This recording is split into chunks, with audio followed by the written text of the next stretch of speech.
Bonjour, je suis Eya Friha et aujourd'hui je vais vous présenter le travail que j'ai fait avec mon collègue Raed Raddedi dans le cadre du projet P2M par le biais de cette vidéo démonstrative. Notre projet est un projet IoT fait pour mesurer et détecter le taux de CO2 dans l'atmosphère et dans le sol. Bon visionnage et je vous laisse avec la vidéo. Pour le câblage, nous avons utilisé une carte Arduino ESP 8266, deux capteurs essentiellement, un capteur MQ135 multigaz et un capteur d'humidité du sol.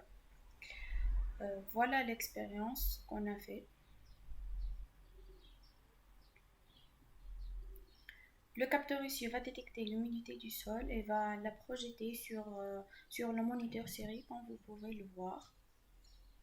C'est une exécution locale.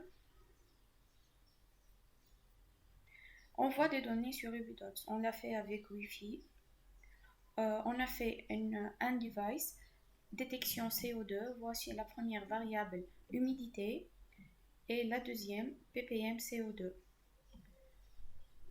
Les valeurs sont enregistrées dans un tableau. On peut afficher dans la dernière heure enregistrée ou dans le dernière semaine, dernier mois.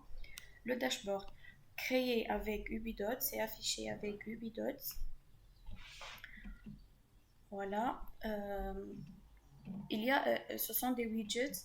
Il y a des widgets qui affichent seulement pour l'humidité ou seulement pour le ppm CO2, mais il y en a ceux qui affichent les deux comme comparaison pour un visionnage meilleur.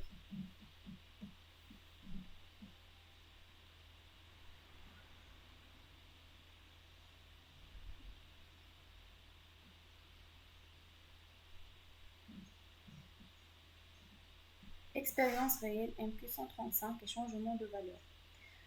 Avec l'échauffement de l'allumette, il y a production du CO2, donc détection du capteur MQ135 et on voit sur le dashboard que le gadget de ppm CO2 augmente avec le temps.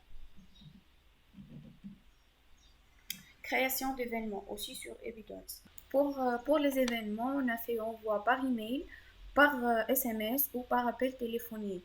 On voit ici, on a fait le capteur d'humidité. Quand il y a une certaine valeur, il va nous envoyer un email comme vous pouvez le voir ici. Dans d'autres cas, quand il détecte une valeur plus grande que celle qu'on vient de mettre, il va nous envoyer un SMS dans une durée plus courte que celle qu'on vient de définir dans le voie d'email. On finit ainsi tous les événements qu'on veut créer et voilà, le but est atteint. J'espère que la vidéo vous a plu. Merci.